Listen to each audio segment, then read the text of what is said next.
था कि वह पढ़े लिखे, लेकिन उस समय दलितों के साथ काफी भेदभाव किया जाता था। उस लड़की ने एक दिन अंग्रेजी की एक किताब हाथ में ले रखी थी।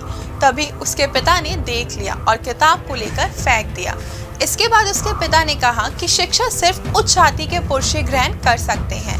दलित और महिलाओं को शिक्षा ग्रहण करने की इजाजत नहीं है, क्योंकि उनका पढ़ना पाप है। इसके बाद वो लड़की अपनी किताब वापस लेकर आ गई। उसने प्रण लिया कि वह जरूर शिक्षा ग्रहण करेगी, चाहे कुछ भी हो जाए। वह लड़की कोई और नहीं, महिलाओं को शिक्षित कराने वाली और महिलाओं के लिए पहला विद्यालय खुलवाने वाली सावित्रीबाई फूले थी। आज उनकी पुण्यतिथि है। सावित्रीबाई का जन्म 3 मार्च 1831 को महाराष्ट्र के सतारा के नायगांव में एक किसान परिवार में हुआ था। उस समय भारत में बाल विवाह की परंपरा थी, जिसका शिकार वह भी हुई और उनकी शादी साल 1840 में महज 9 साल की छोटी सी उम्र में 12 साल के ज्योतिराव फूले के साथ करवा दी गई। जब सावित्रीबाई की शादी हुई, उस समय तक वह पढ़ी लिखी नहीं थी। शादी के बाद ज्योतिबा ने ही उन्हें पढ़ना लिखना सिखाया। वहीं उन दिनों लड़कियों की दशा बेहद दयनीय थी, यहाँ तक कि उन्हें शिक्षा ग्रहण करने की अनुमति नहीं थी। वहीं सावित्रीबाई को शिक्षित करने के दौरान ज्योतिबा को काफी विरोध का सामना करना पड़ा, यहाँ तक कि उन्हें उनके पिता ने रूढ़वादिता और समाज के डर से घर से बाहर निकाल दिया। लेकिन फिर भी ज्योतिबा ने सावित्रीबाई को पढ़ाना नहीं छोड़ा और उनका एडमिशन एक प्रशिक्षण स्कूल में कराया। समाज की तरफ से इसका काफी विरोध होने के बाद भी सावित्रीबाई ने अपनी पढ़ाई पूरी की। अपनी पढ़ाई पूरी करने के बाद सावित्रीबाई ने प्राप्त शिक्षा का इस्तेमाल अन्य महिलाओं को शिक्षित करने के लिए सोचा, लेकिन ये किसी चुनौती से कम नहीं था, क्योंकि उस समय समाज में लड़कियों की पढ़ाई लिखाई करवाने की अनुमति नहीं थी, जिसके लिए उन्होंने तमाम संघर्ष किए। और इस रीति को तोड़ने के लिए सावित्रीबाई ने अपने पति ज्योतिबा के साथ मिलकर साल 1848 में लड़कियों के लिए एक स्कूल की स्थापना भी की, और यह भारत में लड़कियों के लिए खुलने वाला पहला महिला विद्यालय था, जिसमें कुल 9 लड़कियों ने एडमिशन लिया और सावित्रीबाई फूले इस स्कूल की प्रिंसिपल भी बनी और इस तरह वह देश की पहली शिक्षिका भी बन गई। वहीं थोड़े दिनों बाद ही उनके स्कूल में लड़कियों की संख्या बढ़ती गई। वहीं इस दौरान उन्हें काफी परेशानियों का सामना करना पड़ा। बताया जाता है कि जब वो पढ़ाने जाती थी तो उनका रोजाना घर से विद्यालय जाने का सफर बेहद कष्टदायक होता था। दरअसल जब वो घर से निकलती थी तो धर्म के कथित ठेकेदारों द्वारा उनके ऊपर सड़े टमाटर, अंडे, कचरा, गोबर और पत्थर तक फेंकते थे।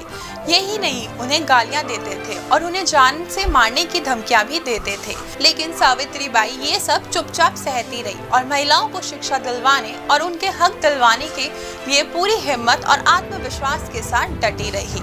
1 जनवरी 1848 से लेकर 15 मार्च 1852 के बीच सावित्रीबाई फूले ने अपने पति ज्योतिबा फूले के साथ बिना किसी आर्थिक मदद से ज्यादा लड़कियों को शिक्षित करने के मकसद से 18 स्कूल खोले।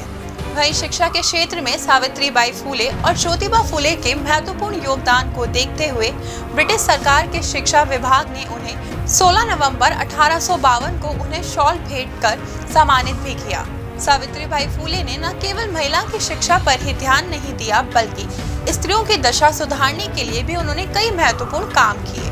उन्होंने साल 1852 में महिला मंडल का गठन किया और भारतीय महिला आंदोलन की वह पहली अगुवा भी बनी। सावित्रीबाई ने विधवाओं की स्थिति को सुधारने और बाल हत्या पर भी काम किया। उन्होंने इसके लिए विधवा पूर्ण विवाह की भी शुरुआत की और 1854 में विधवाओं के लिए आश्रम भी बनाया। अपने पति ज्योतिबा की मौत के बाद भी उन्होंने समाज की सेवा करना नहीं छोड़ा। इस दौरान साल 1897 में पुणे में प्लेग जैसी जानलेवा बीमारी काफी खतरनाक तरीके से फैली, तो इस महान समाज सेवी ने इस बीमारी से पीड़ित लोगों की निश्चल तरीके से सेवा करनी शुरू कर दी और रात दिन वह मरीजों की सेवा में लगी रहती थी। और इसी दौरान वो खुद भी इस जानलेवा बीमारी की चपेट में आ गई और 10 मार्च 1897 में उनकी मृत्यु हो गई। तमाम तरह की परेशानियों, संघर्षों और समाज के प्रबल विरोध के बावजूद भी सावित्रीबाई ने महिलाओं को शिक्षा दिलवाने और उनकी स्थिति में सुधारने में जिस तरह से एक लेखक, क्रांतिकारी, सामाजिक कार्यकर्ता बनकर समाज के हित में काम किया, वह वाकई सराहनीय है। दोस्तों, आइए अब आखिर में जानते हैं देश और दुनिया की आज की तारीख यानी 10 मार्च की अन्य महत्वपूर्ण घटनाओं के बारे में। आज के ही दिन साल 1801 में ग्रेट ब्रिटेन में पहली बार जनगणना हुई। वहीं साल 1876 में ग्राहम बेल ने पहली बार टेलीफोन पर अपने सहयोगी थॉमस वॉटसन से बात की। साल 1922 में महात्मा गांधी को गिरफ्तार किया गया। साथ ही साल 1973 में बरमूडा में आज के ही दिन ब्रिटिश गवर्नर सर रिचर्ड्स और उनके सहयोगी कैप्टन ह्यूज की गोली मारकर हत्या कर दी गई। आज के ही दिन साल 2002 में फिलिस्तीन के राष्ट्रपति यासर अराफात के आने जाने पर लगा प्रतिबंध हटाया गया।